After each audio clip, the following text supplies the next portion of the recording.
All right, Hardianers, welcome to this week's episode. Delby's not here. He's doing a wedding, but we're joined by Gerard Mazza. Mazza? Yeah, I just asked you. Fuck. Mazza, Big State of Big State fame. We're doing a lot of talking about tax and gas and politics. But before we get into what we spoke about, this episode is brought to you by alltradescover.com.au. Do you ever need insurance for anything? Liability insurance? Look, I mean, probably. Yeah, well, but if you are a tradie, specifically trades, the small guys, the sole traders, they're really good at looking after you. So if you were getting any sort of insurance when it comes to your work, hit them up, alltradescover.com.au, and drop our name because John's a legend, and he's actually coming on in a couple of weeks to talk about his Camel Handball World Cup experience as the captain and MVP player of the world.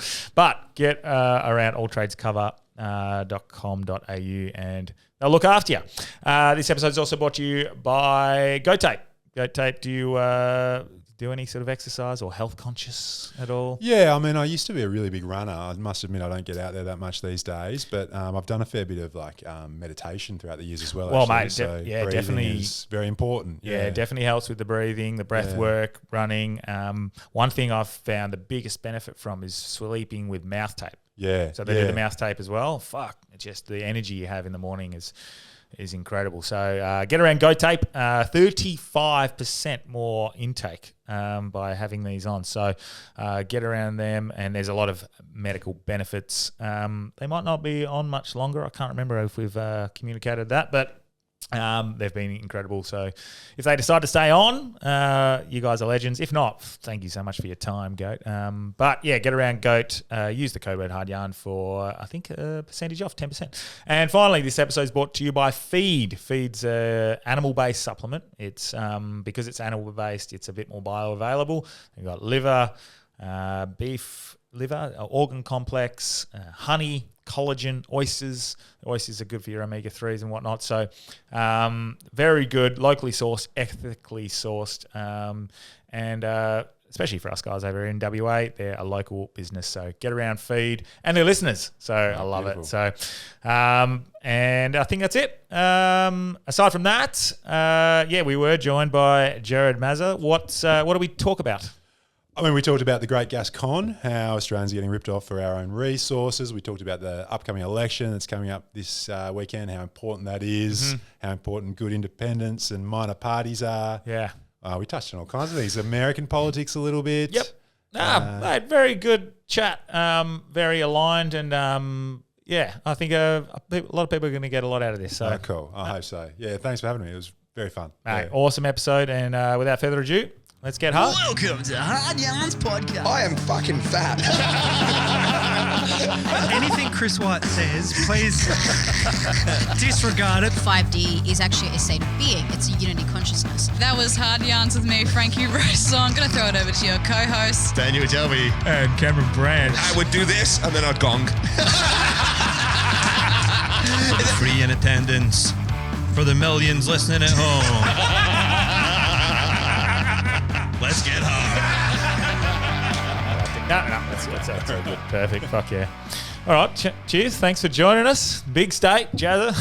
Jared, yeah. Jared? Jared. Jared, yeah. Cool. Perfect. Like Rennick, yeah. The great man. Yeah. Have you had a chat with Jared before? No, I haven't. I saw that you have, but I haven't had the pleasure. Look, I don't know. Like, I like him from the outside point of view. Yeah. And generally chatting to him. Really nice. But I think our episode with him ended up being like, because Corey took it down to the like, very like, in a good way, like the sort of, it was almost like an interrogation. It was very informative, insightful. And Corey's a very intelligent guy. He's very intelligent, and he's quite scathing. Yes. But he, Wolfie, who's a consistent person that comes on this podcast, he was like, I liked the episode. It was really good, really informative. But like as an average punter, I want to hear what Jared Rennick is like as a person. I want to hear what he's like as a dad.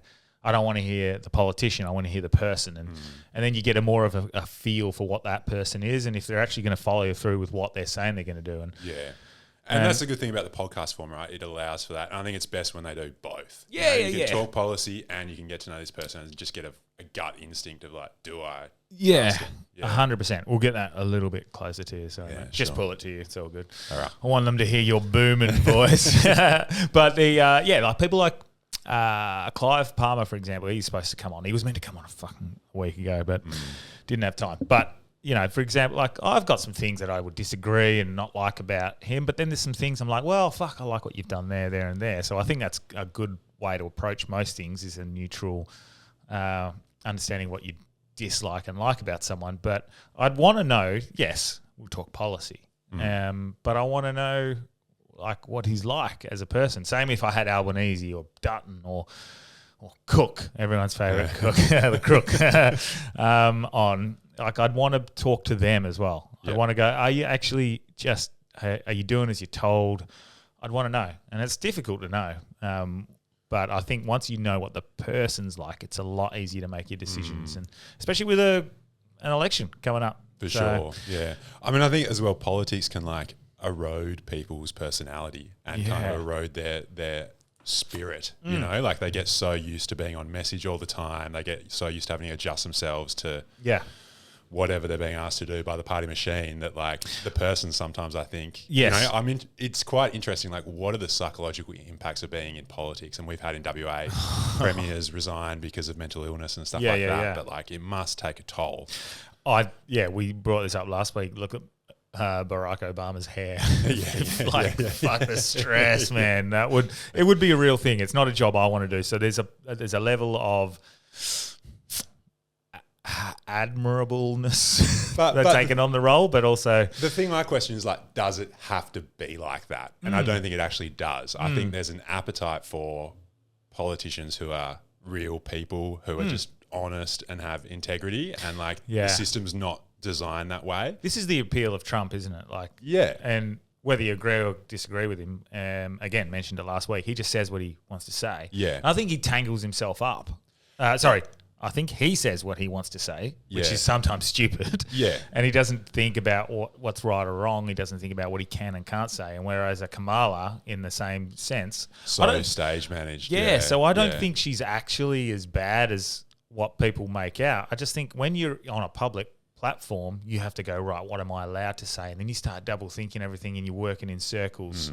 Then you do look like an idiot. So, which is not good anyway, regardless. You shouldn't be talking like that. You shouldn't be going, I want to say this. This is what naturally I would say.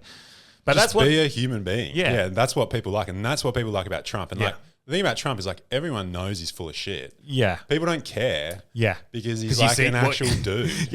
What you see is what you get. Yeah. And like when he gets up and he's like, one of my favorite Trump things is when he played the music, when he's playing like Ave Maria. Yeah. Yeah. It's like weird, but it's like, cool. This is cool. This guy's just like doing what he wants. That guy walk into a UFC stadium like a fucking rock star. Yeah. Like it's the Kid Rock music. He's got a posse following him, looking after him, and Dana White, and they'll go and sit down. And the applause is ridiculous. Yeah. And it's just because he's just lent into this theatre. Yeah. He's lent into the theatre of politics. It's a weird one, right? Because on the one hand, it's authenticity, but I think it's also like a performance of authenticity. It's kind of a layered thing. But I'm interested, like, I wonder, and we're definitely going to lean towards talking about Australian politics, but still, I'm just interested, like, what he would be like. Is he down to earth? Is he ego driven?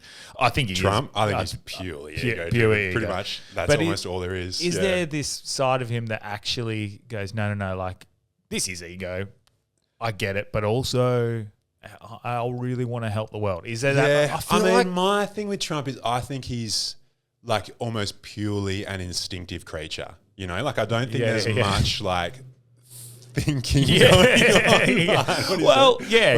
I think he's operating. He's got really good instincts, and they're probably instincts honed from like his business career, his TV career. Like he's a performer. Yeah. And so he just responds to every situation in this really like raw, instinctive way, and that is what gives him. He's got comic timing as well. Oh, he's so funny, man. You'd be in jail. There is. Yeah, there's an element of theatre to what he does, but that's why I don't think he gets stuck in circles, like talking, making no sense on stage is because he doesn't have to think what he can and can't say. He just says. And it's interesting when people don't care if you make sense or not. Like it's interesting the conditions that have created that desire. Like things have become so fake that like any realness is like, oh my God, this is what we want. Even though like, you know, in my opinion, the guy's kind of nuts. Yeah. And I think that like he's a populist, which I like. Like he's about the people versus the elites. But in my mind, he's a fake populist because actually he is the elites and he's governing for the interests of the elites. But it shows how much appetite there is out there for populism and for authenticity, and he's tapped into it. Mate, have you watched Mr. Robot before? I haven't, no. Mate, it's my favourite series all time. And for whatever reason, recently I decided, I mentioned it to my partner. I said, oh, Mr. Robot it's like one of my favourite series. And she's like, I've never seen it. I was like, we were always looking for a show to watch tonight. Let's put that on. Yeah. It's only 4 seasons, about 40 to 50 episodes, like 10 to 12 episodes a season. But it is incredible. It's about a hack, but it's not. It's far more than that. It's about the political movements and the way the bankers and the financial elite basically pull the strings behind the scenes to create whatever they want to see. It works into the ideas of crypto. It even touches on Trump and Obama, uses them as sort of characters in there in the script, and it just talks about what they use this thing called the Deus Group, which is essentially the World Economic Forum, of the people who all come together and make the decisions, you know, for the rest of the world. But it is a really good, even though it's fictional, I recommend all listeners go watch it. Like Mr. Robot, from start to finish, it's such an interesting watch because it really, truly, I think, captures what it is like for politicians in that world. How the people just play a character. They're just a puppet for the people pulling the strings in the background. And for Trump, I don't know who's pulling his strings. I don't know. Maybe no one. Or maybe he is just an idiot. I mean, I think it kind of changes almost day to day as well. It's just like whoever's around, whoever's in the orbit, right? I see the Jewish stuff still is very interesting to me. The Israeli connection there, and seems to be quite loyal to them. I mean, I guess America's always been loyal to Israel, right? Yes. Like that transcends, you know, both sides of their politics. Yeah. But aside from that, we are here to talk. We have the Australian election. Yeah, we're getting a bit we're getting sidetracked. We got the Aussie election coming up, and it's and you're big on the gas exports, similar to what Punters has been talking about. And take a lot of inspiration from Punters politics. And, old Conrad, he's doing well. Like, and obviously, I don't think we align on everything, but there's a lot that I agree with, and I share a lot of his clips. And we've spoken about it at length with Corey as well, actually, on the podcast, and how like our resources are being pillaged specifically from WA, sold off to foreign companies, and they're the ones profiting, and we're making next to nothing. And we might look at that and go, I don't feel that now, but the generations in the future are going to feel that pinch, and the cost of living, and there's a lot at stake. I mean, it's the greatest scam of all time. We are giving away our country's resources for free and getting nothing back for it. And I think whoever you are, far left, far right, somewhere in between, unless you're, you know, getting money in the pocket, you don't like getting ripped off, right? No, that's right. And that's my starting point, and I think it's very similar to Conrad as well, to Punters. It's like, well, hang on, let's just focus on something we can all agree on, which will make a big difference to all of our lives. So that's why I think, particularly the gas industry, like, man, they're just taking us for an absolute ride. Yeah, they have been for decades. What's their royalty? Is it still a cent? Is it? It's not cents. It's a percentage. Is it? No. Yeah, it's a percentage. I mean, look, I don't know the figure off the top of my head. From memory, it was set in like 1961, and it was a per tonnage. And that's when they actually pay it. So the biggest issue here is that with the royalties, most of the gas exported from Australia is royalty free. Wow. In WA, that's about 70% of the gas that we export is royalty free. So that, like, when we say we're giving it to them for free, that is like literally true. Because a royalty is a payment for a material and they're not paying for that material. Like iron ore in the WA budget, is a huge part of WA's budget, is a reason why we've had surpluses for so long. I mean, it's still comparatively a relatively low rate to other places in the world, but at least they're fucking paying. Yeah. The gas industry just literally take it, ship it, profits go offshore, gas goes offshore, our energy prices go up.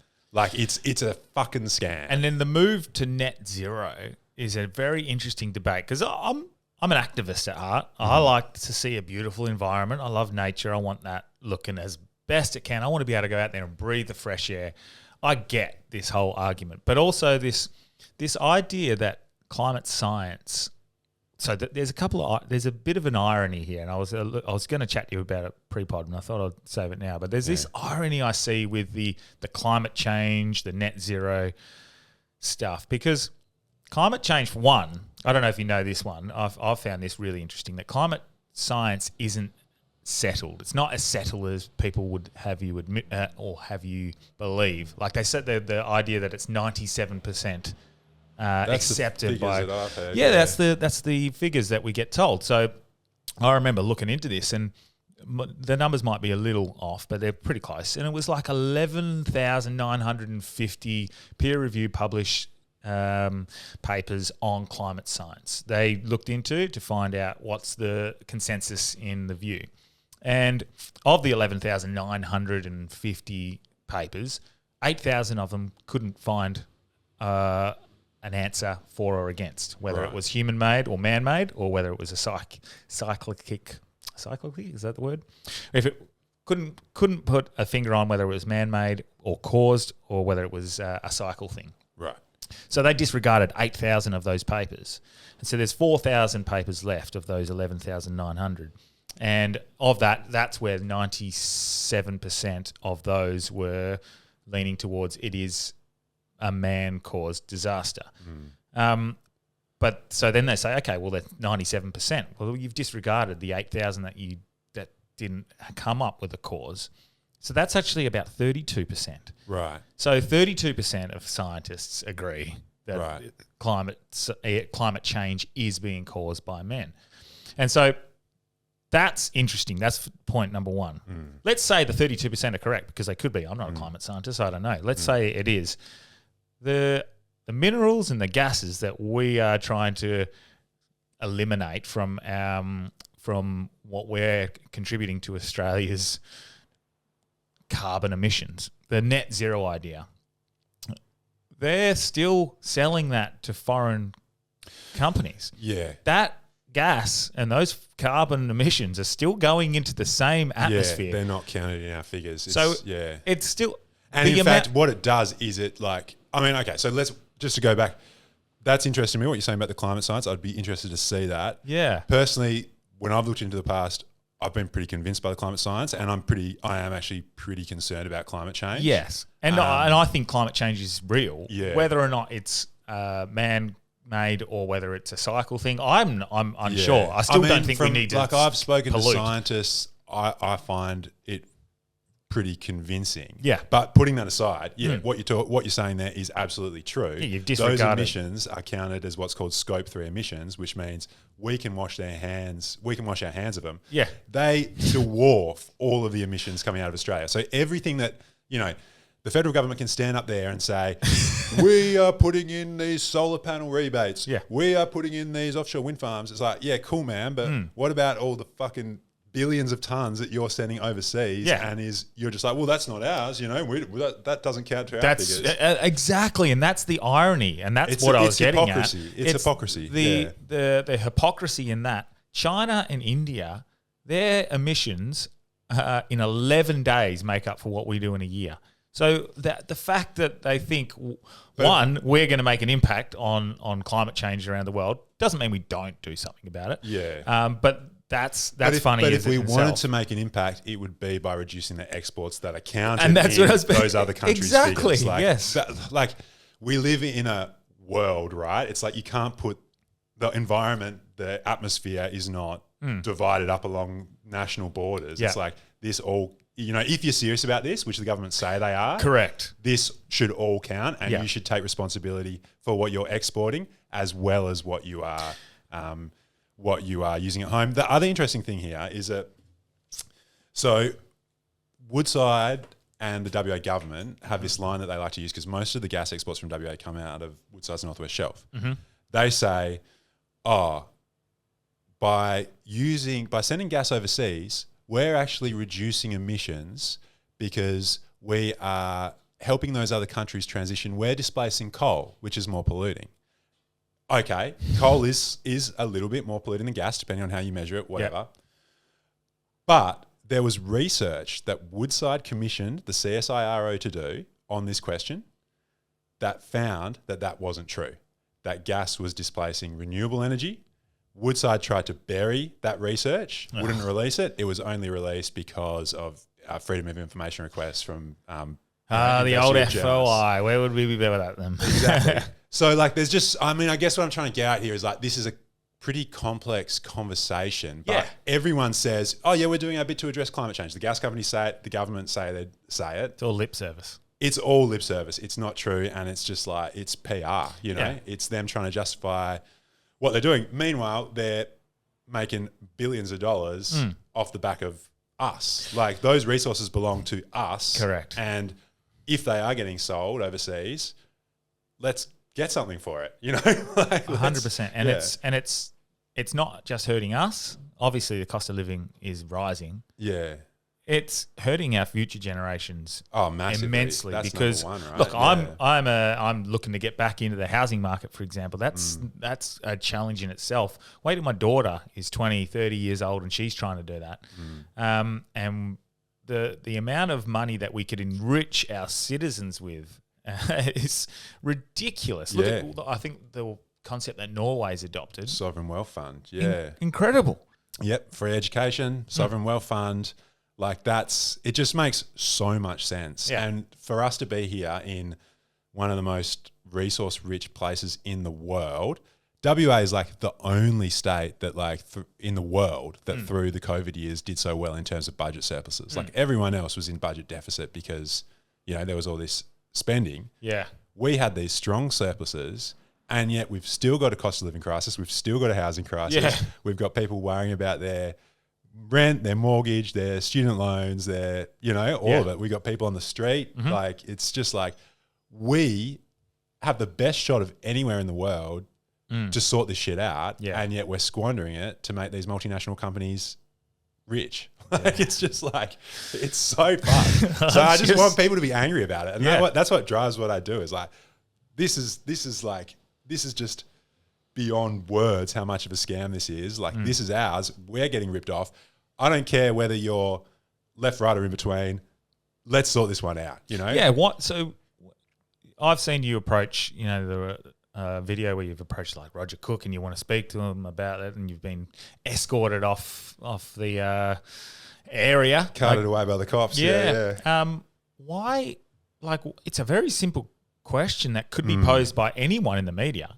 Yeah. If it's not you, if you're not allowed to do it because they're not accepting it from someone outside the media, why aren't the media asking? Well, I mean, I think largely in WA at least, that's to do with who owns the media. You know, you've got Kerry Stokes, who owns a gas company, who owns $100 million of Woodside shares, which I guess is the biggest benefit to Clive Palmer suing Mark McGowan is because we found the direct line and text threads that showed Mark McGowan was communicating with Kerry Stokes and there's an alliance there. So, we can see that specifically the Labor government, and I'm sure it's with the Liberals, are definitely aligned with the resource industry. Oh, massively. I mean, I think the interesting thing there is like the Liberals are always going to do it. And like, you know, Basil Zemplis now is the leader of the Liberals in WA.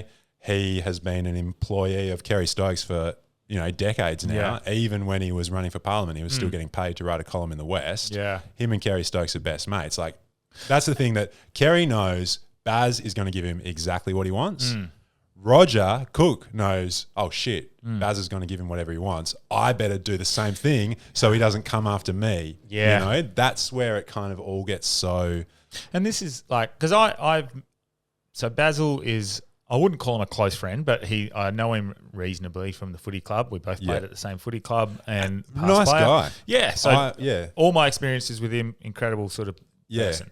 I don't know what he's like as a politician. I mean, he's coming on the podcast. Cool. We've just got to organise it, and we'll chat again. We'll talk to the person. Yeah. Well, one of the things that I do respect about Baz is he's actually been pretty much, in fact, I think the only major party politician who's actually been willing to have a conversation with me. Yeah, right. Like okay. he's the only one who hasn't either Shun got away. the cops to pull Yeah. me away or run away or try to shut me down. Like he would have a chat. Because he's not an idiot. He would recognise that running away makes you look more guilty when asked those questions. Yeah. Yeah. And look, I think he's a nice guy, and I think that, happy to give him a chance. But I think as well, at the end of the day, he's got a pretty clear conflict there. Yes. And and so these are the things I'd like to chat to him about as well. You want to talk to him, and then you just don't want to hear someone doing the old deflective talks and start changing it into a different part of it. You go, no, like let's talk about this, please. Answer the question. Yeah, exactly. And I think he would be good like that. And I think these long format conversations are what I want to do with a lot of those politicians. Yeah. And we mentioned prior that, even my assertion on what Pauline Hanson would be like as a person, it's definitely changed over the years from what I've seen and getting into it. You recently had a chat with her, which I thought was pretty good. I had this idea that the news had painted her as this racist and fucking an idiot, really. And everything I've seen now is not pointing towards that. I don't necessarily think she's perfect. Like, she's off on holidays with Gina Reinhart, follow the money and whatnot. But I feel like potentially, especially back in the day when she was being painted in that way, maybe that was just. This is back before I even knew that the media wasn't lying. I thought the media was telling us everything we needed to know. So I need to reassess every single person. Yeah, and I think it's always good to be reassessing all the time, right? Like my favorite thing in the world is changing my mind. I like to think that I'm never as set in any belief that it won't change. I mean, I know that like anyone, I've got my kind of like whatever going on, but I think that constantly reevaluating is good, and that if we can come to a place where we can admit that we're doing that all the time as well and not shame people for it, that's good. Because sometimes there's like a shame, like, oh, well, you said this and now you're saying this. It's like, I changed my mind, Well, this is the issue I think a lot of politicians would have, and this is why I don't feel... sometimes I feel a bit of empathy for them. Yeah. If they're to apologise for something they've done in the past, it's not enough. Yeah. You're like, sometimes, no, admitting you're wrong and then trying to fix that is a good thing. Yeah. I understand that sometimes people will only admit they're wrong to save face and then try to frame it in a way of that, I'm only doing it now because I have to. Yeah. But also, I think sometimes an apology is warranted, and it can, a changing of stance of just realizing, fuck, I was wrong. Yeah. But you don't see it because the media would just jump on the person. Yeah. And I think that comes back to as well, just like the idea that it would be good to have just normal, regular people in politics who get rid of this gotcha culture where everyone has to be perfect all the time and can't change their mind. Like, let's just have someone who can sit there, admit when they don't know something, admit when they change their mind, admit that they're a person like the rest of us, and that's what people want. And the politicians who can do that are the ones who are going to succeed, because politics is changing. We've seen it in the US with Donald Trump. Yep. We're a bit behind here. I think we're still stuck in kind of old style politics. Yeah. It's ripe. If someone can come along and do this properly, be authentic, be genuine, have the people's interests at heart, like, I think we actually here have the chance to avoid some of the extreme polarization and circus stuff that happens in the US because we got preferential voting, because we got compulsory voting. It's open here for like that same kind of energy, that kind of populist energy to come along and someone to harness that in a really positive direction. And I hope that's the direction that we're going down. And I think we kind of are. I think like the major parties, their power is declining. I think that's a good thing. Yeah. And I think that we are... But I think the future actually kind of looks pretty good for Australian politics. I'm pretty optimistic about where it's going. I mean, just with Pauline, like, there's plenty of stuff I disagree with Pauline on. But in terms of the gas export stuff, she's been on this longer than just about anyone else. It's not, there are a few issues there, but respect for her for pushing for more taxes and more royalties. For me, though, it does come down to follow the money. Like, I think that I think it's pretty obvious that Gina Reinhart is, chipping in. Yeah. And I think that Gina Reinhart doesn't do that without something in return. Of And course Gina not. Reinhart wants to explore WA gas. She's exploring at the moment for WA gas in the Perth Basin in the Midwest. So, yeah. Yeah, and it's difficult because like if you start mixing in these sorts of circles and like because I would be the same. I'd understand. I think exactly like you in regards to Pauline seeing that stuff with Gina Reinhart. But if you're mixing with these sorts of people daily, and what if they just get along? And they could. Yeah. And I'm just playing devil's advocate. Yeah, yeah. And then you're like, well, we're going to go on holiday. Like maybe fucking Gina's a legend. I don't know. She could be. Like, I mean, look, if Gina wanted to take me on a trip, yeah, it's kind of hard to say no, right? Yeah, especially the time with all that money. That'd be fucking awesome. Exactly. But yeah, But I think that's kind of her duty. And talking the big talk that she talks about, I'm here for the Australian people, standing up for the Australian people, I would maybe think that she would have some awareness of what it means for her to be going on holidays with Gina Reinhart. I think all the politicians should be disclosing where their donations are coming from in real time so we know. I think there should be less big corporate money in politics because the amount of money, man, that gets spent on politics, like this election campaign, the big winners of this election campaign, Google, Meta, billboard companies. Yeah, like they are just making so much money. I'm saying Millions of dollars put into social media ads. And it's just like, do we need... I just think if we can find a way to like cap that and to just have a way for us to be informed voters without this kind of like circus going on, that would be good. And getting big money out of politics would solve so many of the issues that we're talking about. The government so many of them. waste that we see, is it some sort of campaigns? Like there was a campaign last year that they put money into to get people to stop using the word boomer. Yeah, I saw that. Yeah. I mean, that's insane, right? That's my tax money is not going towards that, man. Oh, there's other things that are just ridiculous in itself. Those sorts of campaigns are just when we talk about government waste, that's exactly what we're talking about, and you see that consistently. Yeah. And then, I mean, the Doge stuff is a bit obviously that's an extreme example of what we're seeing, but. If there was a bit more transparency about what our money is actually being spent on, and if there was some sort of investigation, I'm sure they'd find some pretty average things, but also some pretty average donors. Yeah, for sure.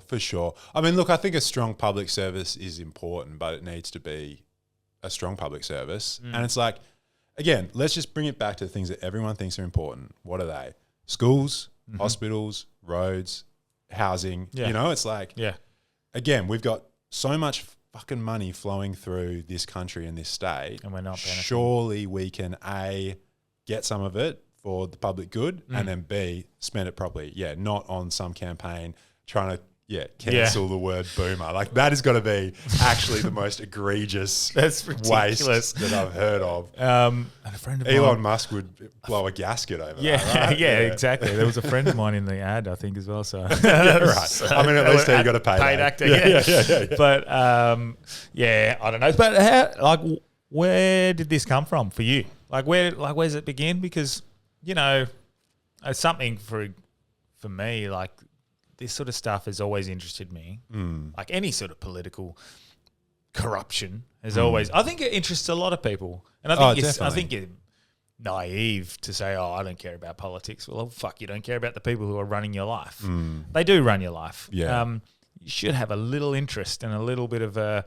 I mean, they're spending your money. Yeah, correct. They're spending your money. If someone's spending my money, I want to know what they're spending it on. Exactly. But what was the point for you where you go, I'm going to try and do something about this in however way I can? I mean, it's been a bit of a winding road for me. I was a school teacher for 5 years. I got pretty disenchanted with the school system kind of over COVID. Yeah. The way that the school system responded to COVID, I was really disappointed by. And so... In what way? There was this great... I mean, COVID obviously is a huge topic. I know it's something that you guys are interested in here, but there's so many dimensions to it. But there was this real kind of shock to the system in those early initial days of COVID to all of the Everyone, systems, to everyone. And in education, I actually thought that was kind of quite a productive thing in that all of a sudden, as a teacher, I was being told, oh, the most important thing is these kids and their emotional well-being. That's what I'd always thought. But before that, it was like, you must maximize test results. You must get the best results. Yeah. So I was like, oh, cool. Okay. We've realized we got to look after these kids. They can't learn anything if we're not looking after them. Yes. Then it was, things like, we don't have to worry about those assessments. Just make sure the kids learn something. Great. That was always, again, my thing. I just wanted to like have a good environment where kids could talk, learn, whatever. And I was kind of thinking, this is going to be the best thing that's ever happened for education. We're kind of refocusing on the most important things. Yeah. And then as soon as that kind of initial period of shock was over, it just swang back so hard the other way, worse than it had been before. We were doing more administration as teachers and students, just spending more time just doing like bullshit administrative tasks. Yeah. Checking boxes. Yeah. It was like, we've got to catch up on all these assessments. So there was no time to teach kids anything. We're just making them do tests. And they were like, well, why are we doing this? And I couldn't justify it. It's like, well, we're doing this because we have to. And it just felt like there were some potential lessons there that the world could have learned in terms of education. And they weren't. It just swung back into business as usual. And I think the same thing actually happened like in a lot of ways. Even just with how keen they were to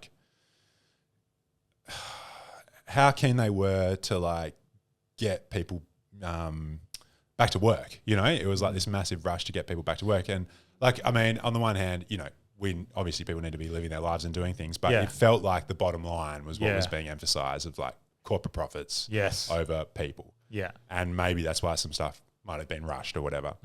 But anyway, I was just kind of disenchanted with teaching. Like I loved working with kids. I loved like the kind of creativity and stuff that was going on there, but it just felt like I was just teaching or like training kids to jump through hoops.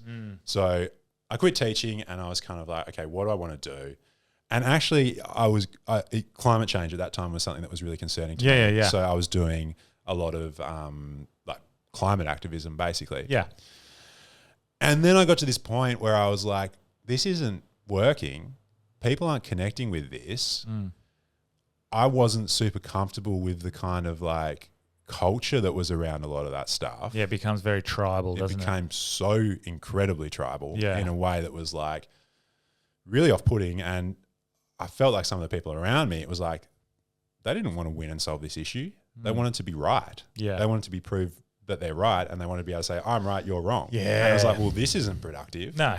Like, so then I kind of got to thinking like, being aware of climate change is one part of the picture, seeing these fossil fuel companies and seeing that they were like, yes, they were kind of damaging the climate, but also they were getting all these resources for free.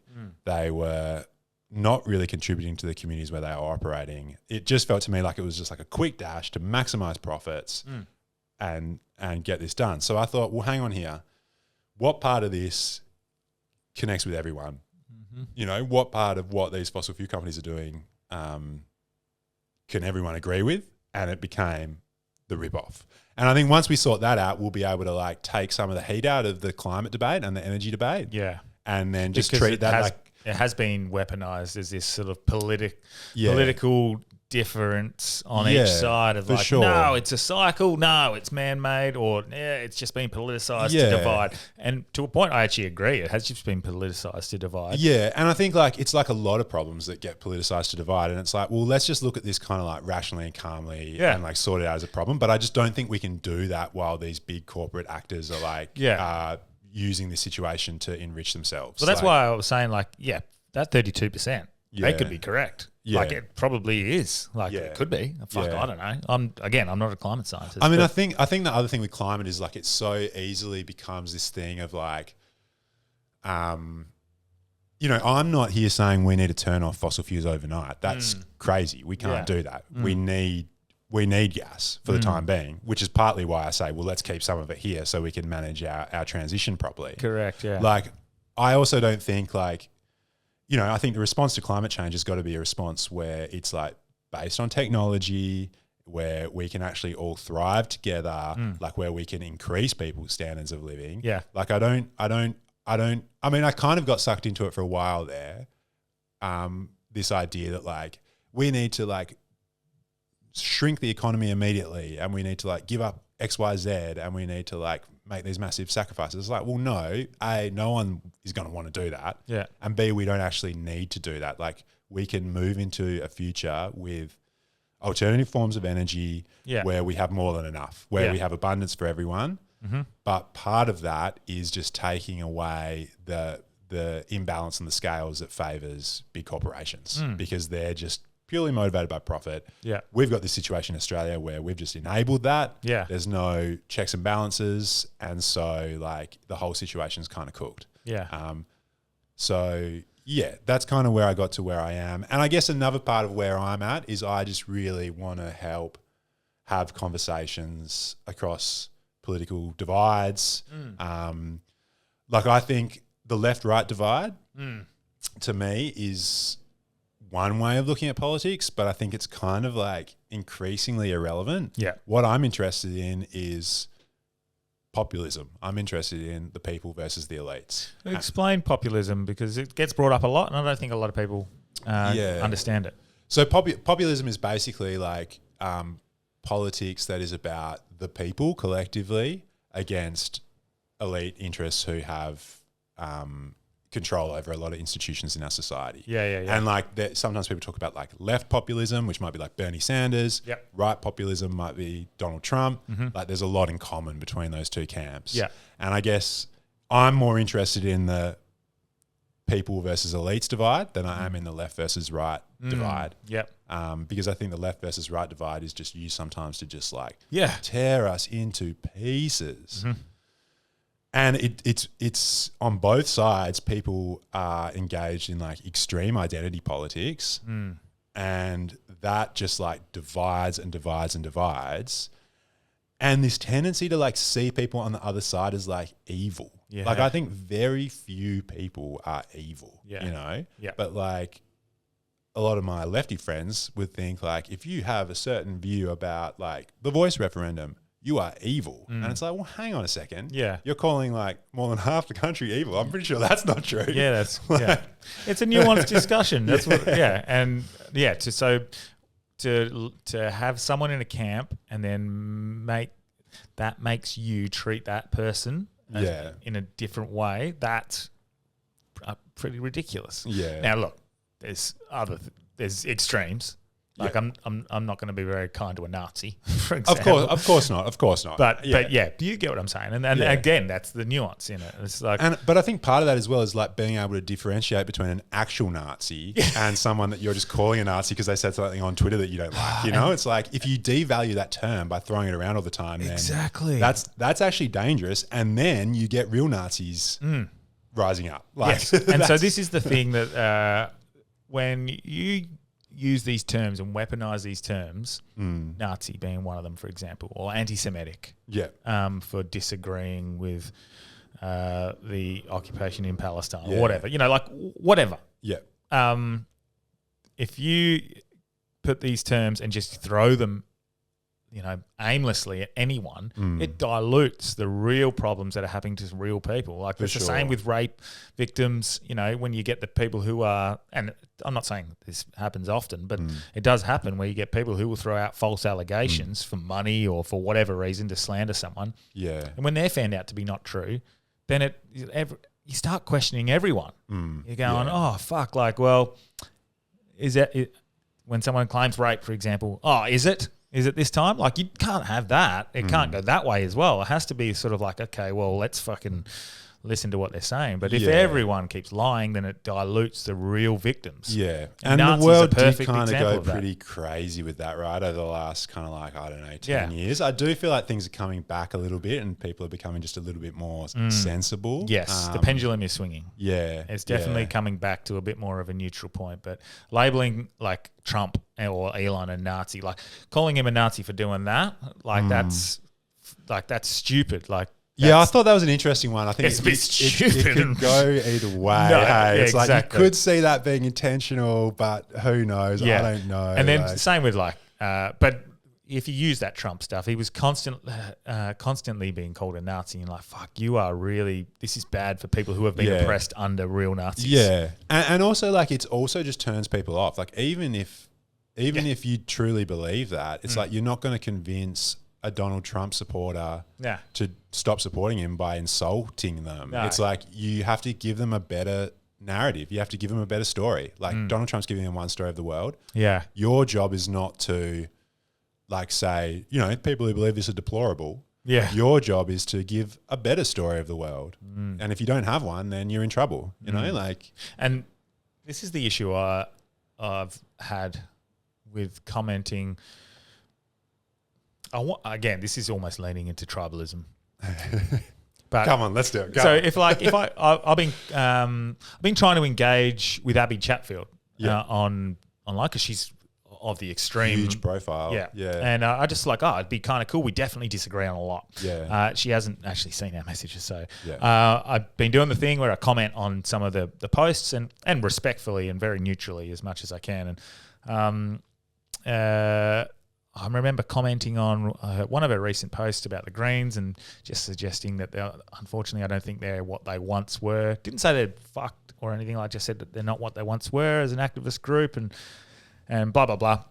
And so the answer was, and response from someone in that channel thread was, who the fuck are you and why do you have a microphone? And I'm like, okay, this isn't a conversation. Like you can go, oh no, they've actually done this, and this. Yeah. And so I see that, and I'd use that as an example. But that is like one on the extreme left. I don't see any dialogue. No. I see just yelling down. Yeah. And look, Yeah. on the extreme, like the extreme right, I see probably arrogance, almost, or not arrogance. I see. No, that's just a lie. Just ignorance as well. So I see cons in both of the sides, but somewhere in the middle there has to be a little bit of a conversation where you can go, oh, you've actually convinced me. I'm coming back over here a little bit more on this side, and it shouldn't be left or right. But it's funny. I had one of the videos I posted recently was just an interview with a guy I met on the street, an Aboriginal guy who was talking about how he feels left out, how he wants more for First Nations people in his country. And the comment section just exploded. Like it was just like on both sides. Yeah. Like, very a lot of debate going on. And like I did delete some comments because they were like abusive or threats or like personal, and I was like, that's not good. Yeah. But then I was getting messages from like some kind of like lefties saying like, you've got to shut down these comments. You've got to delete these comments. Like you can't keep this open. And I was feeling a little bit like, maybe I should, because there was just like too many comments for me to deal with. And then I saw this really interesting interaction in the comments where it was like a Greens candidate interacting with just like some Anon account. And the Anon account said something that was like, pretty dismissive of this guy. And then the Greens candidate said, well, actually, that's not true. Here's the fact. And then this person commented and said, oh, thank you. I hadn't considered it like that. And their first comment was like really angry in tone. I mean, you don't see that often. Mate, I love seeing that though. That made me think like, no, this is the right thing to do is to let this play out, because these views exist. Like it's not good to silence them. Yes, there's some parameters which we need to accept, but there's going to be disagreement. Let's try and have some conversation. I mean, it's rare online that it ends up in a proper dialogue. This is a rare example. It happens more in person. But still, I think like, free speech used to be a left-wing value. It's now a right-wing value. That's kind of crazy to me.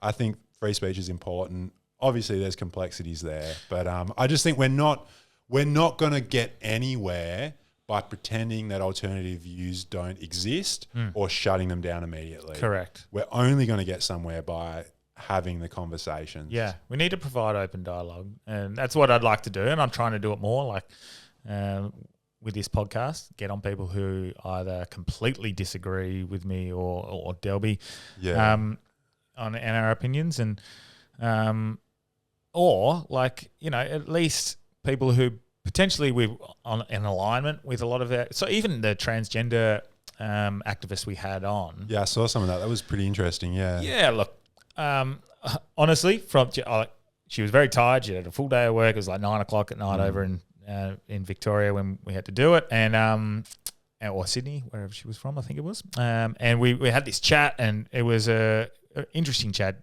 Definitely went around in circles a little bit, but we actually aligned on quite a lot of it, like women in sports. We don't want to see trans men. Whatever, I don't know how to fucking frame it. The man going to the woman. We don't want to see that in sports. We don't want to see the men accessing toilets for young children. Blah blah blah. We agreed on a lot. And look, potentially Dana was on the very, almost you'd say, conservative. It was a conservative transgender activist. So very rarely would you see that, but I think those are the people you want to engage with as well, because it's like a bridging of two sides, because then you can find common ground. For sure. I mean, I think that issue is like the ultimate issue where like it's just turned into this like circus. Yeah. And I think there's been some pretty neither side of that debate has made itself look good, I think. But I think at the end of the day, that's another one where it's like most people agree. Like I've got trans people in my life. Yeah. You probably do as well. Yeah. Most people probably do. Of course, you're going to give them the respect that, it's just like a human thing. It's going to be kind. Yeah. Yeah. You're going to be kind. You're going to treat them well. There's all these other like little side quests that we get caught up in with that issue that like just get people so angry. Yeah. But it's just like, can't we just kind of like, have a bit of respect for each other and live our lives? Like, mate, I always think that too much. What is it? Too much intervention sometimes makes it worse. And you see that in a lot of cases. Explain that. What do you mean? Like too much? Like sometimes you try and stop things and put different laws and rules in place, totally. and it just muddies the water and it makes things so complicated. Yeah. It's terrible using football as an example, but you put more rules in, coaches are just smart enough to work their way around it, and then it makes it harder, and then you have to come up with more laws and more rules and whatnot. I agree with that. And you lose like the trust in people to, be normal, good people. Like I saw that in that's an interesting one that kind of connects to teaching. Like if you go in with so many rules, try and be super strict, try and be like authoritarian style, the kids are going to go crazy and walk all over you. Yeah. If you go in and you explain to them like, oh, I want you to do this for this reason. Yeah. They'll be like, okay, cool. Yep. And like, I think that you can apply that on a society level. Yeah. Healthy as well. Respect. And I think that's like, I mean, I know the COVID stuff is something you guys talk about. I think that's kind of where we went wrong a bit in COVID is that like, it was all top down, this. If you trusted people to do the right thing by each other, they're going to do that. Correct. If you come down and you say, whatever, you can't go out of the house at this time specifically, they're going to be like, well, no, I want to. Especially when like now we look back and it wasn't even based on science and the curfews and the 6 foot rule. And it's pretty interesting, right? I mean, look, I have a bit of sympathy because I think that was an unprecedented situation and people were doing the best that they could at the time. Yeah. I get that. I get that. If it was a less arrogant approach to it, going, oi, I'm scared as your leader, as your premier right now, that I don't want to fuck this up, so I'm just going to go a bit harder than I have to just to make sure I don't fuck things up and then you come for me. Yeah. Obviously without swearing. If they said it along those terms of like, hey, I don't know what I'm doing. Yeah. But we're just going to be cautious. Yeah. That might have been but it wasn't. It was like, you're wrong. Yeah. You are endangering everyone. And it didn't work for them, right? Like now it's just really, created this pretty difficult situation. And you just think like, if there was another pandemic, like how would it go? Like especially it would with so many things that's the fear is the rules that they put in place. If something very deadly comes along, you're going to get a lot of people like me who would go, I'm definitely not taking this vaccine. Yeah. I'm definitely not adhering to your rules. Yeah. Yep. And then we are fucked. Yeah. Yep. Maybe that's by design. I mean, who knows? I mean, I think with me, like where I come down to on all of that is like, I trust doctors and I trust medical researchers. Yeah. And I think that like, the medical establishment is something that I trust. What I don't trust is big corporations and governments, basically. Yeah. And I think that their approach, like when you've got corporate money in there and muddles everything. Well, this because they're the ones who provide the information for the doctors to base their decisions on. Yeah. And so when the people at the top, the corporations, the big pharma companies are the ones providing the studies, and that's where the issue is. The doctor will read it, and the medical practitioners will read this health advice and go, yep, okay, well, that makes sense by what I've been. So they can only operate on what they've been told. Yeah. I think there are just certain areas of society that we should just take like the profit incentive out of. Yeah. Medicine, housing, like those kind of things where it should just be like, these are things that we all deserve and that no one should be making massive amounts of profit from. Health and that would just solve so many of these issues. Like it's the same with the gas stuff. Like if you just kind of like took out the extreme power and the influence over government that these corporations have, you would just solve so much of this. And like pharmaceutical companies have no benefit in you improving your health condition. Yeah, and that is a conflict of interest in itself. Yeah, massively. But it's the same when it comes down to, like, I guess if we made it more relevant to what we're talking about with the, with gas exports and whatnot. Like, if there's conflicts of interests, if there's people taking up positions in companies or boards, a couple of years after their term as a premier for Mark McGowan. Taking a cushy little job in BHP. Because he was worn out. Just so tired. These sorts of conflicts of interest, even though they're not seen as they're happening, but then later down the track you go, oh, how did that happen? Yeah. They can't. There has to be laws against. That just seems like a no-brainer, right? And I mean, this is something that Conrad from Punters Politics said to me was like, these guys get these massive, like salaries after they retire, like these massive pensions, parliamentary pensions. Yeah. And why are we paying these guys hundreds of thousands of years to not when they're not serving anymore? Yeah. And then they're going and making potentially millions of dollars from these corporate positions. Like that just seems totally I don't wrong. get the whole you now don't have to work for the rest of your life. Here's your pension. Yeah, and I mean what Conrad's point was like, I'm happy to pay the pension as long as they can never take another job again, which I think would be a fair way to do it, because then that's a would better way, take out that incentive for them to. Surely that's the whole reason behind it. Yeah, you'd think that would be kind of built into the conditions. It's like, okay, take it if you want. If you want it, if you don't want it, then you can go and work a job. If you want this pension, then just chill, or just like write a book or like do something kind of nice, but don't go and sit on the boards of corporations or be a strategic advisor to like 5 different corporations. The exact that rule seems far too logical. The exact same corporations, which like Mark McGowan, so WA has this domestic gas reservation policy, which the rest of the country doesn't have. Which is what? Which is that we keep a certain percentage of our gas for our domestic market, which is why WA's gas prices historically have been lower than the eastern states. Okay. That has been a really good policy. Mark McGowan undermined that policy by giving an exemption to a company called Mineral Resources to export onshore gas, which was previously 100% reserved, export that overseas.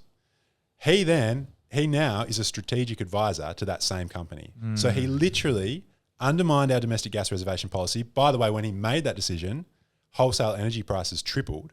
So that decision had a direct flow-on effect into the market.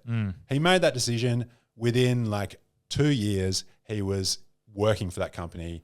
I don't know how much he's being paid. I presume it's a lot. Yeah. So that is just like, that sticks. It's very obvious conflict of interest. And it's just out in the open. Yeah. It's totally out in the open. That same company, by the way, the head of that company has just been busted for tax avoidance and all kinds of stuff. Yeah. And has just been bought out by Gina Reinhardt. So Gina Reinhardt has bought the gas assets and is now really exploring for the gas. Yeah. Wow. So like, it's just this web. Like it's. But what do we do? Like, we're just like, good question. We can raise awareness. Yeah. Well, part of the reason, like, when you said, do you want to come on the podcast? I was really keen, like, let's do it before the election, is because I actually think the best chance we have to do anything is right now. Like, this is the best chance that we'll have in 3 years to do anything about this. By who we vote for. Yeah. So, I mean, I just think that there are alternatives out there who are saying they'll do something about this, and I'm going to be interviewing a few of them. Well, I've interviewed them already. I'm going to be publishing interviews with them this week. So I've published One Nation already. I've got an independent candidate. I've got a Greens candidate. I've got a socialist candidate as well. So tried to get a bit of a spectrum. I like that. That's what we've been doing. We've had Greens, Libertarians, One Nation. Rennick. What's his party? Yeah, Trumpets, didn't you? Yeah, we had Trumpets. Yeah. Patriots. What's Rennick's? Australia First, is Australia it? First. Or Australia's something. Something like that, yeah. Because he's been forced out. But I think we've had a fair few. Yeah. And I like, do you know what? All the conversations were great. Yeah. They all want what's best for Australia. Yeah. We just disagree on the pathway there. Yeah. But the thing is actually, on this particular issue of the gas exports, apart from the major parties, basically everyone is in agreement. Like the Greens are saying we need royalties and taxes. Rennick's saying we need royalties and taxes. Most of the Till independents are saying we need royalties and taxes. Pauline Hanson's saying we need royalties and taxes. So it's the two major parties, the ones who get big donations from these companies, the ones who get the jobs with these companies. Yeah. They're the ones who don't want to touch it. I mean, Peter Dutton has talked a little bit about this, and he wants a national reservation policy. He wants a levy on exports. Those are good things, but there are some issues with his plan for sure. Like it's not quite what it looks like on the surface. Yeah, of course. Basically, I think like there are alternatives for us in Australia that will do something about this, and we're so lucky we're not America. It's not just Kamala or Donald. It's not just Dutton or Albanese. Like we've actually got other options. Republican or Democrat. Yeah, we've got, and that's the reason preferential voting is such a so good. Thing. It's such a good system. Yeah, and I'm really hoping that we have a strong crossbench this Parliament. Yeah, and that they will push Labor to do something about this, because I'm pretty sure Dutton's not winning at this stage. Yeah. It looks like he's is he not? How is he? Like, he was so far ahead, and he spoke. It's crazy, right? He spoke. Yeah. The guy is just like cannot relate to people because as a human people being. hated Albo so much. Yeah, they're like, oh, we don't care what Dutton does. We're going to be voting for him. And then he spoke too many times. Yeah, he managed to fumble that bag, which is like, man, how do you do that? And it's really interesting now. Albo, I think, looks so much more reasonable and so much more kind of trustworthy than he did for a while in the public imagination. I think he's campaigned really well, helped by the fact that Dutton is just like the thing about Dutton is like, I think he kind of tried to be Trump. Yeah. But he has one side of Trump, which is the kind of menacing, kind of like, you know, tough guy thing. Yeah. But he doesn't have the other side of the Trump, which is just like, he's funny. Like, he just can't. He's just not human or relatable or authentic at all. That's true, yeah. He can't riff. Like, Donald Trump can stand up there and like riff for 2 hours. Yeah. It's like a stand-up Only show. Rosie O'Donnell. Whereas Dutton is just like a robot. He's so hard to relate to. So again, why we want to interview the person, not the politician. But it's look. I think it's going to be interesting if we get that strong cross branch. We see the perfect example of what having that in place meant for things like the misinformation bill, which would have affected people like us directly. If we're putting out information that the government deems not appropriate, the state can just say, "No, shut that shit down." Yeah, which is a scary thing, hey. And I do, as I said before, like, free speech, I think, is a really important thing that can actually unite a lot of people. And I hope now, I think the left are now kind of waking up to, actually, we need to protect this, like, especially after Palestine, Israel, when all of a sudden they're the ones who are being, you know, described as anti-Semitic and whatever. But that misinformation bill, that was pretty crazy. It's like, you don't give someone the power to decide what is misinformation. Correct. Misinformation. And the fact that we had this crossbench who they voted no against it.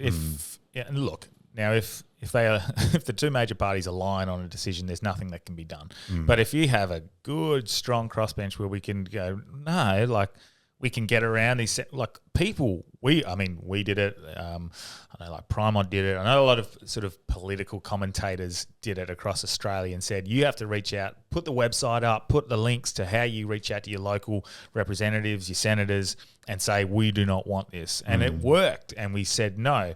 And if you think it's a waste to vote for someone like that, that's the perfect example of why it's not. Because we can't just have a railroad like we got in WA with Labor just able to do whatever they want. For sure, yeah. And I think that's breaking down as well. Like the state elections saw quite a big swing away from Labor, and most of that swing went to minor parties and independents. So I think it's kind of happening around the world. It'll happen more and more in Australia. It opens up this question for the major parties, like, who are you, you know? And they hate it when people say that they're the same. And they're not the same. They're different, but they've got a lot of similarities. Yeah. The gas export stuff is one of them. Both of them want more gas exports.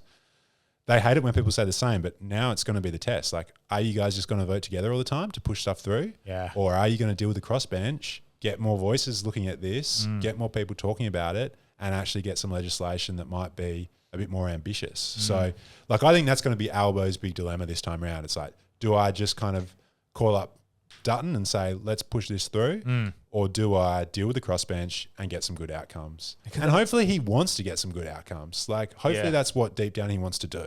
I think these guys on both sides, they get caught up in thinking like, I've got to do what's practical and what's achievable and what's possible. If there's a strong crossbench, it's actually practical and achievable and possible for them to do, you know, some pretty ambitious things. Yeah. And how they pick these leaders. I don't like. How are these your two representatives? Like, there's got to be someone a little more relatable.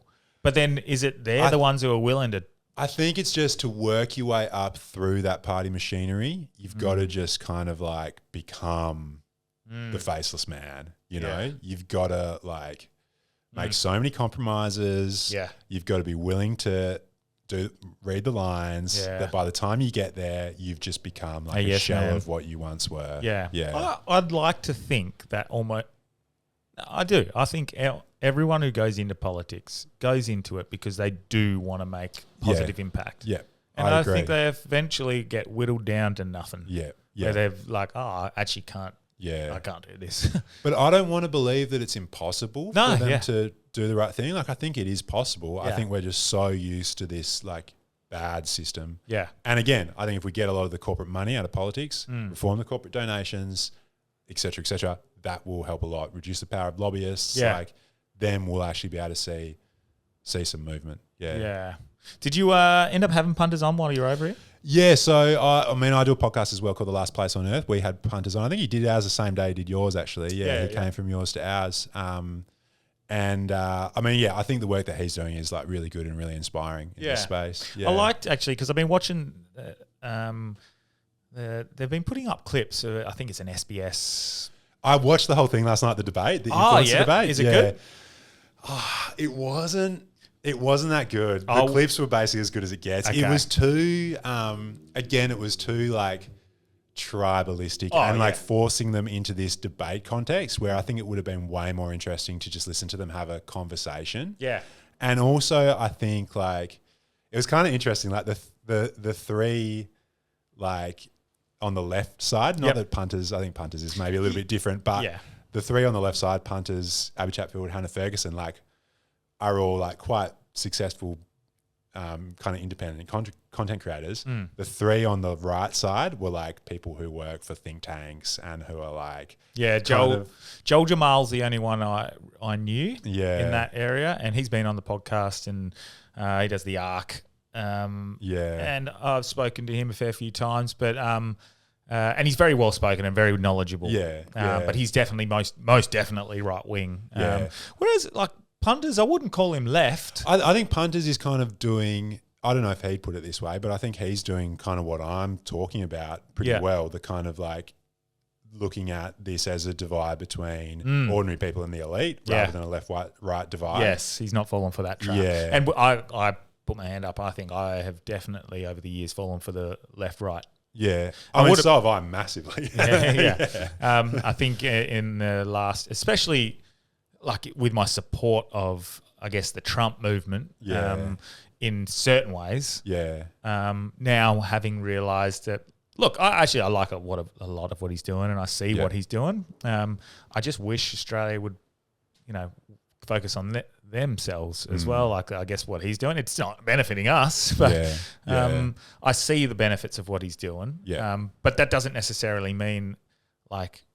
Trump is good, Kamala bad, which I fell into that. Yeah. I see it as, look, I think largely he's going okay. Yeah. I think he's going away, but you're right, he still is an elite. I mean, I think one of the things about Trump that appeals to me is that he's a disruptor.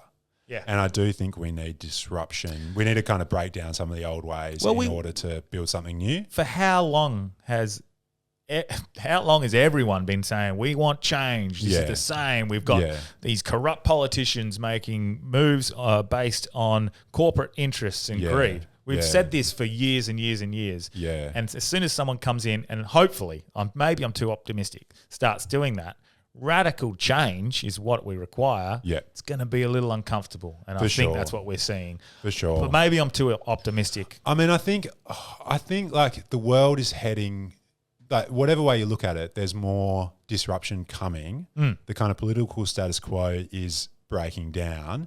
That's both a threat and an opportunity. Yeah. I think the thing we need to be on the lookout for is when there are political disruptors, are they for real? Are they acting on behalf of the people, or are they acting on corporate interests in disguise? Yeah. Because we run the risk of replicating what we've already got, Yes. which is big corporate interests, Which is my controlling politics. fear of the Trump, with the big tech alignment, is just like, are they just bowing down, or is there an alignment there? I'm worried. I mean, those individuals and companies are so powerful, So right, powerful. and have so many resources. So I'm sure that they are doing all they can to get exactly what they want out of the Trump administration. Yeah. I doubt that's going to work for the average American. Yeah. I think that there's an opportunity here. Like, people should take it and take it on behalf of the people. And we need to be on the lookout. We need to, I think everyone that comes along and offers a solution, we need to ask them, okay, where's the money coming from? Like who's paying you? Because that is at the very start of it, I think, what we need to work out, and we follow the money. I don't know enough about it yet, but is crypto the answer to that through the blockchain and transparency? Yeah, I'm not sure either. I mean, I'm interested in crypto. Sometimes I'm like, is this just hype, or is this kind of like actually kind of revolutionary? I think crypto is the future. Yeah. I don't think in 10 to 15 years this is even a conversation. I think crypto how long ago was tap and pay so foreign to us? Yeah, true. And now if you don't have everywhere. tap and pay, you're an odd person. Yeah. You stand out, like you don't have it on your phone. Yeah. Yeah. I mean, I think there's definitely I don't understand that much about crypto, but it's decentralized. Yeah. You don't have the big banks involved. Like, the big banks are another part of this we haven't really touched on. And now that the big banks they're starting to move into digital currency. They understand that it is the future. Yeah, they wouldn't be doing that, right? And people like, BlackRock, the biggest investment company in the world. Yeah. I think they are the second largest or third largest owner of Bitcoin on the planet. So they're not idiots. They understand that it is the future. So it's just depending on how that looks, how that navigates into society, and like tap and go, can you pay for your coffee? Can you pay for your food shopping with that? How does it work? I don't know how that happens, but it looks like, whether or not you like Trump or not, it looks like that's what he's trying to work towards. Yeah. America being the crypto capital of the world. Yeah. And I'm going to make my decisions based on that, because even if I like Trump or not, it doesn't matter. He's doing whatever the fuck he wants. So you got to follow what they're doing. Yeah. And if crypto is the next big thing, probably don't take my advice. I don't know anything about crypto, but just look into it and go, well, I better start entertaining the idea of getting involved in this shit early before it fucking takes off. And I don't want to be a late adopter. Yeah. But I don't know enough about it yet. I'm learning. It confuses me quite a lot, but I am learning. I've been talking to Cashinate over East. I think he's flying over, actually. Right. He's big on crypto, XRP specifically. So I need to learn more about that. But but the big banks, they're another. They're part of this as well. Yes. It's this big web. Like, it is a conspiracy. It is a conspiracy between the media, politicians, resources companies, banks.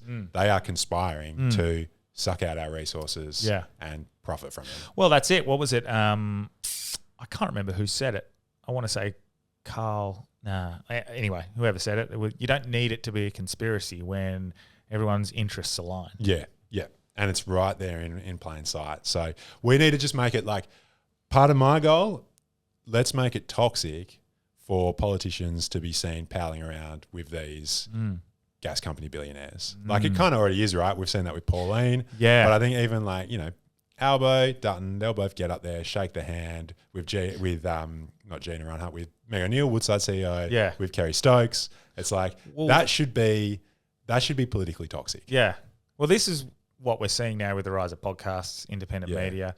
And look, and we're guilty of it, you can definitely find misinformation within that. For sure. Yeah. you It's can so go down easy to spread misinformation. Yeah. That's one thing I've learned about content creation. Well, I could just say something in jest on a podcast. Yeah. If it got clipped up and sent out, you're like, oh, fuck. Yeah. Well, no, you didn't listen to the whole context of the conversation. Yeah. We also said after that, we could be wrong on this and this and this. So, and I'm aware of that. Yeah. So I'm trying to be a little better with what I clip yeah. specifically. What I talk about on here in long format, I'm very happy to Yeah. say anything because we question ourselves and sometimes we'll fact check ourselves and Google it and make sure we're not talking shit. But when it comes to clips, I'm trying my best to be less divisive. Yeah. Like I've just been putting up ghost stories lately because it's fucking I've fun. seen them. Everyone, Yeah. But even that divides. You get another BS story. Like fuck, have fun, Lighten cunt. up. Jesus, Yeah. Jesus. But I do like a conspiracy. They're fun for your clips. But then it is hard because like I'm very passionate about what happened to us through COVID era and how our voices were censored and whatnot. And so I am willing to speak up about that sort of stuff and clip that up. And do you know what? I think the last year or so, every time I've clipped up something like that, I don't think I've seen one negative comment. It used to be a lot of hate. Yeah. And now it's just like, I think everyone's like, we were fucked over. I mean, I think as well with like creating division or whatever, like there are actually sometimes that can be healthy because, we're talking about disruption earlier. If you think we do need a bit of disruption, part of that process is drawing out these cracks and these divisions. What I want to try and do is create those divisions again along the lines of people versus elites rather than people versus people. Yeah. Like let's not divide over like culture wars. Yeah. Let's show the divisions that already exist and let's bring them to light.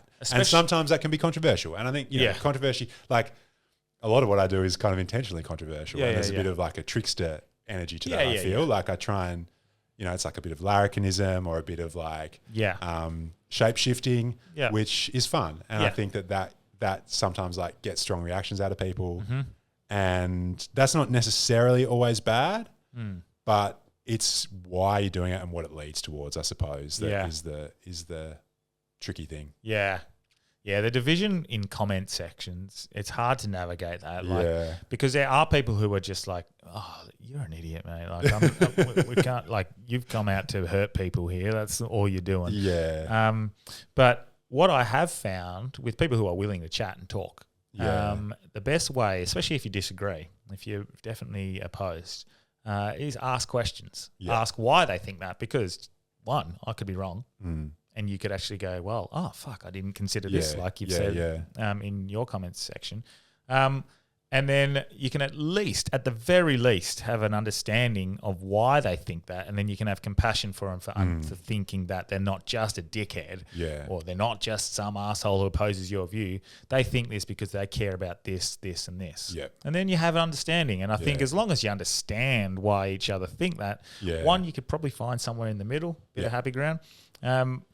And two, I think it's probably just a nice way to show compassion to someone and go, I get why you think that. And I'm not going to try and convince you otherwise. Yeah. I mean, I think as well, part of it is just like people are not designed to communicate in like whatever 150 characters it's so on their bad, phone. Like that's just not how. And context, like in tone. Yeah. Like I could be being fun and witty and thinking we're having a jestful conversation. Yeah. Or someone could say something to me, write something in the comments with sarcasm. Yeah. I don't realize it's sarcasm. And you'll be like, how so? What are you talking about? Yeah, yeah. And then they're like, no, I'm on your side. I was being sarcastic. You're like, oh, fuck. Yeah. Like, so you get rid of facial expressions, Yeah. tone, Yeah. cadence, even just like a healthy understanding and like a long form talk like this is the best way to have a 100%. discussion Yeah. when you disagree. Yeah. Texting, even texting with friends. Yeah. Like if Yeah, you it's so disagree, easy to you're misconstrue. like, oh, right? fuck, okay. Yeah. If I text the missus the wrong thing and it comes across as like, oh shit, did that come across as like I was being a cunt? Like, I meant it in a jestful way. I better do a winky face just to make sure that they understand it was in jest. So, it almost brings out the worst of people. Whereas I think sitting down and having a chat brings out the best in people. Well, even a winky face. True. Yeah, it could be like, see, I'm right, or it could be like, no, I'm just joking. Like, who the fuck knows? Mate. We've reduced ourselves to pretty like low bandwidth ways of communicating.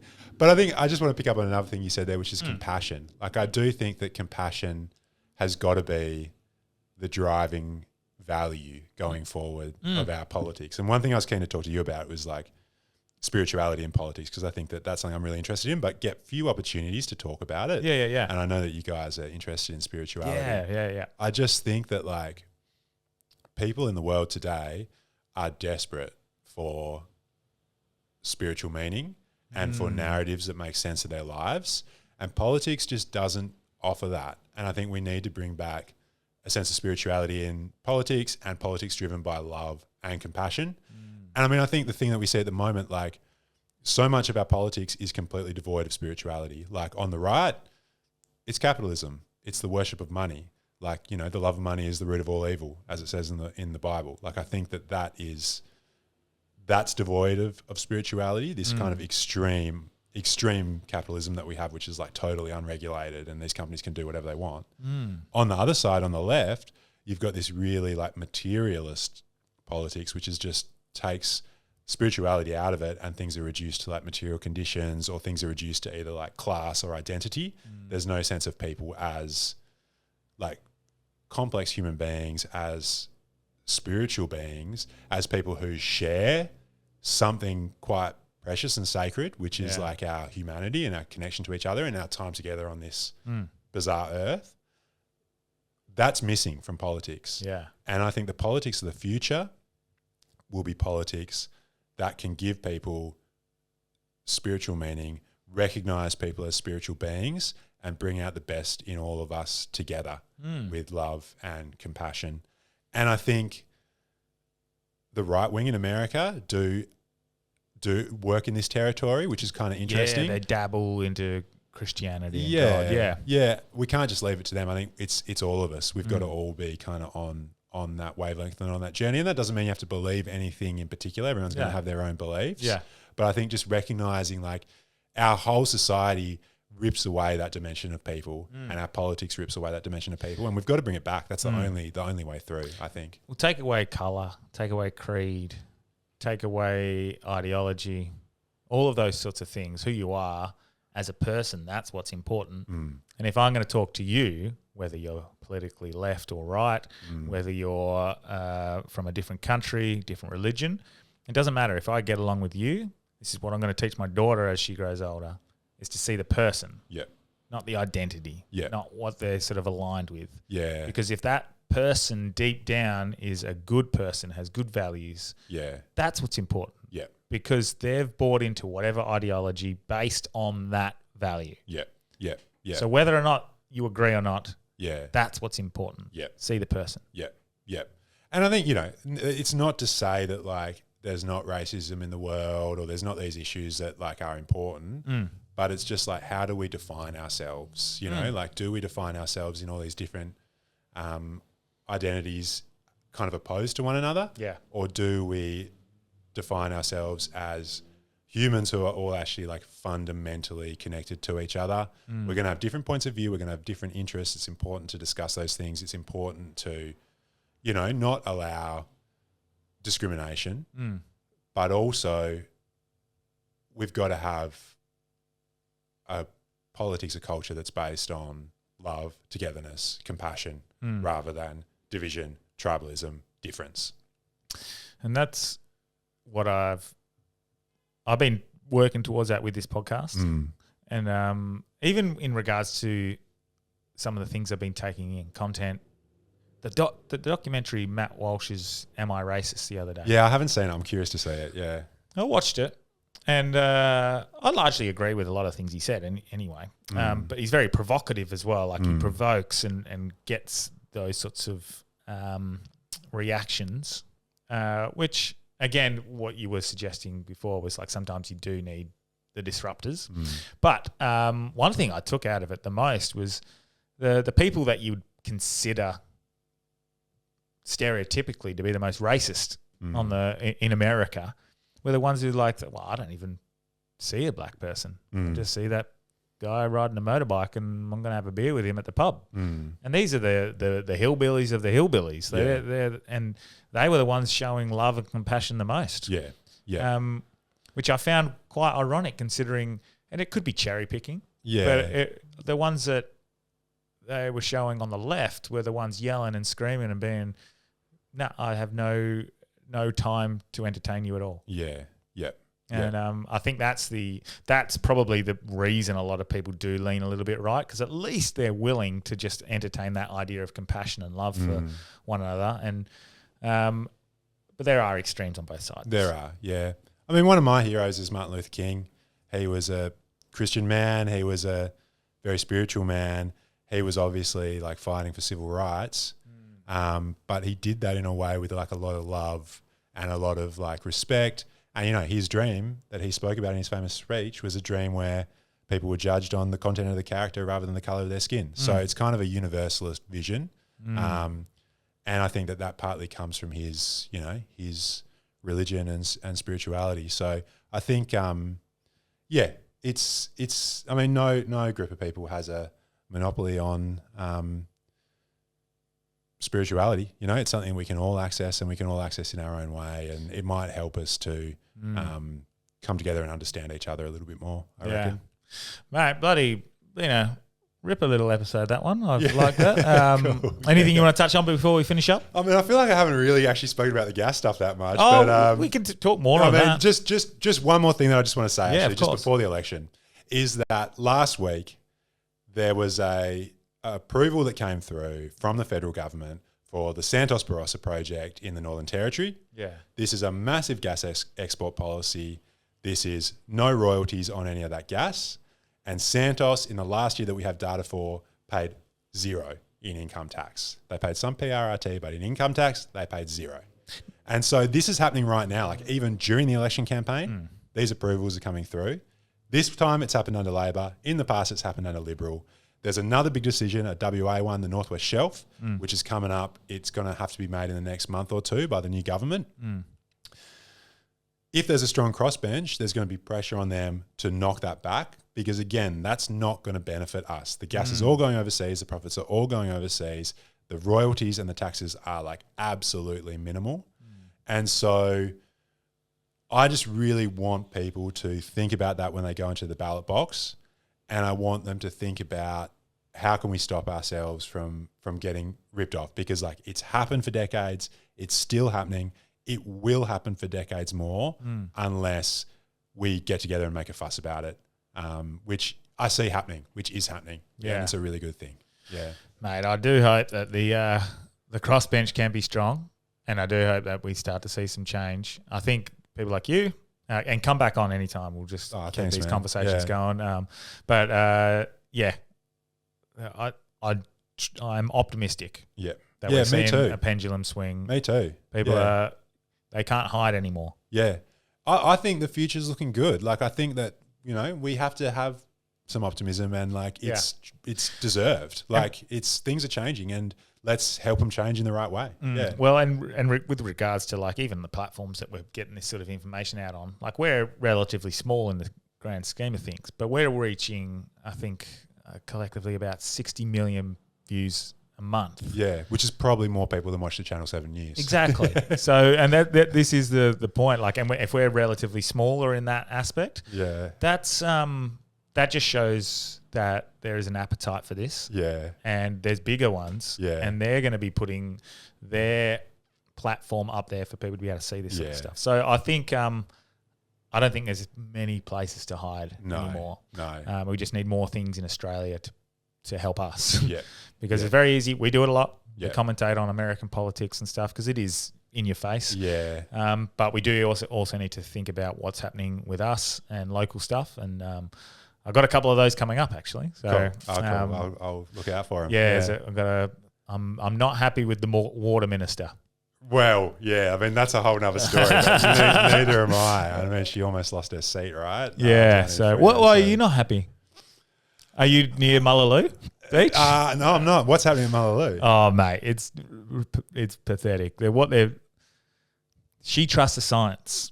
Yeah. So what we're seeing and what's washing up on our beaches and people getting sick and the pollution is not what they've said it is. So since they've started the construction of this marina in Ocean Reef, the pipeline, which is 1.5 kilometres out, which runs directly from the sewage plant in Whitfords, is now, I guess because of tidal flows or whatever, is not being filtered correctly. I find it disgusting that it was going out there. I didn't even know it was going out there into our water, but now it's completely fucked the Mullaloo coastline. It's just a murky mess 90% of the time. You get a few clear days, and then when questioned on it, she's like, I trust the science. So, and I mean, again, like we're blessed with like the best coastlines in the world, right? And it's just like we've got the resources to look after it, and we've just fucked it up. You know, mate, the Mullaloo it's a bit bland and boring and it's a bit north. Yeah. But it's the cleanest beach in like the northern suburbs. It is fucking incredible. Yeah. And for the last year and a half since they started that construction, there's obviously silt is a big issue as well. But we'll get we've got some people coming on to talk about that. Because these local issues, even though the audience is a lot more national and international now, I still think it's a good example of issues that need to be addressed. I remember that Ocean Reef Marina talking to some locals when that was kind of being planned, and like they didn't want it. Hey, no. It was. I mean, their housing market property would probably like it. You know, it's up their value, but it's the water is fucked. Yeah. And there's a big Mullaloo collective on Facebook, and a lot of people communicating on that. So right, interesting.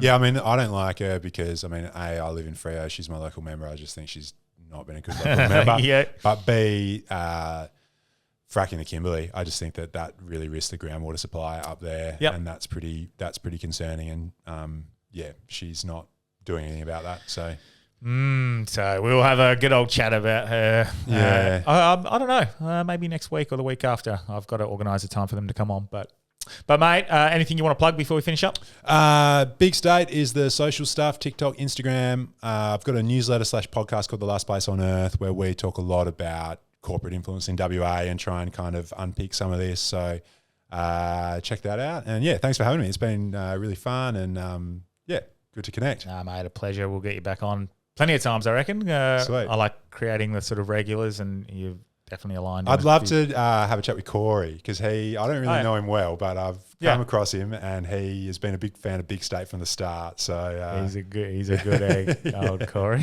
I love Corey. He's got his own reasons to be upset at Woodside, so we could probably bond over that, I reckon. He's a legend. But what have I got to plug? Anything? No, nothing. Patreon if you want, but things are going well finally for the pod, so I'm pretty pumped. So thanks for coming on, mate. Thank and you. We'll be in touch. Thank you.